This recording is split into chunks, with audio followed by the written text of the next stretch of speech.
ರಾಜ್ಯದಲ್ಲಿ ಮುಂಗಾರು ಮಳೆಯ ಅಬ್ಬರ ಜೋರಾಗ್ತಾ ಇದೆ. ಬತ್ತಿ ಹೋಗಿದ್ದಂತಹ ಜಲಾಶಯಗಳಿಗೆ ಇದೀಗ ಜೀವಕಳೆ ಬಂದಿದೆ. ಜಲಾಶಯಗಳ ನೀರಿನ ಮಟ್ಟ ಗಣನೀಯವಾಗಿ ಏರಿಕೆಯನ್ನ ಕಾಣ್ತಾ ಇದ್ದಾವೆ.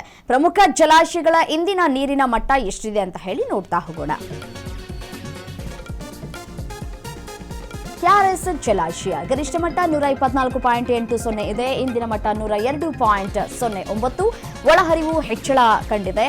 32,048 ಒಳಹರಿವು ಹರಿದು ಬರ್ತಾ ಇದೆ ನೀರು. ಹೊರಹರಿವು 1,821 ಆಗಿದೆ. ಇನ್ನು ಮುಂದಿನ ಜಲಾಶಯವನ್ನು ಗಮನಿಸ್ತಾ ಹೋಗೋದಾದ್ರೆ ಆಲಮಟ್ಟಿ ಜಲಾಶಯ ಗರಿಷ್ಠ ಮಟ್ಟ 519.60. ಇಂದಿನ ಮಟ್ಟ 518.94. ಒಳಹರಿವು 1,25,855. ಹೊರಹರಿವು 1,50,000 ಇದೆ. ಇನ್ನು ಮುಂದಿನ ಜಲಾಶಯವನ್ನು ಗಮನಿಸ್ತಾ ಹೋಗೋದಾದ್ರೆ ಕಬಿನಿ ಜಲಾಶಯ ಗರಿಷ್ಠ ಮಟ್ಟ 2,284. ಇಂದಿನ ಮಟ್ಟ 2,282.59. ಒಳಹರಿವು 31,746.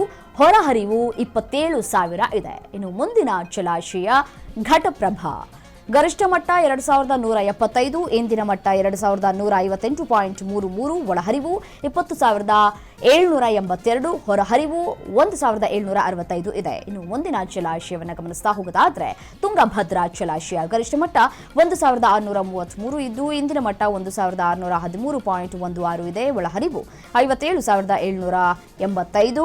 ಹೊರಹರಿವು 1,390 ಇದೆ. ಇನ್ನು ಮುಂದಿನ ಜಲಾಶಯವನ್ನು ಗಮನಿಸ್ತಾ ಹೋಗೋದಾದ್ರೆ ಭದ್ರಾ ಗರಿಷ್ಠ ಮಟ್ಟ 186 ಇದೆ. ಇಂದಿನ ಮಟ್ಟ 163.6.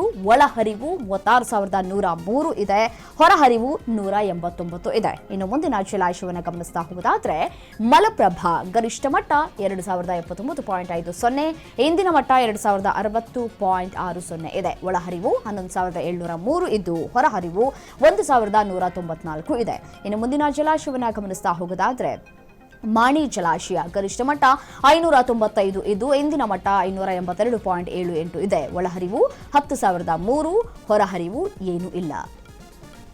ಮುಂದಿನ ಜಲಾಶಯ ಲಿಂಗನಮಕ್ಕಿ ಜಲಾಶಯ ಗರಿಷ್ಠ ಮಟ್ಟ 1,819. ಇಂದಿನ ಮಟ್ಟ 1,784.70 ಇದ್ದು ಒಳಹರಿವು 59,203 ಇದೆ. ಹೊರಹರಿವು 761 ಇದೆ. ಇನ್ನು ಮುಂದಿನ ಜಲಾಶಯವನ್ನು ಗಮನಿಸ್ತಾ ಹೋಗೋದಾದ್ರೆ ಸೂಪಾ ಗರಿಷ್ಠ ಮಟ್ಟ 564. ಇಂದಿನ ಮಟ್ಟ 540.30. ಒಳಹರಿವು 44,062. ಹೊರಹರಿವು 0 ಇದೆ. ಇನ್ನು ಮುಂದಿನ ಜಲಾಶಯ ಹಾರಂಗಿ ಜಲಾಶಯ ಗರಿಷ್ಠ ಮಟ್ಟ 2,859. ಇಂದಿನ ಮಟ್ಟ 2,857.01. ಒಳಹರಿವು 11,645. ಹೊರಹರಿವು 10,750 ಇದೆ. ಇನ್ನು ಮುಂದಿನ ಜಲಾಶಯ ಹೇಮಾವತಿ ಜಲಾಶಯ ಗರಿಷ್ಠ ಮಟ್ಟ 2,922. ಇಂದಿನ ಮಟ್ಟ 2,911.75 ಇದೆ.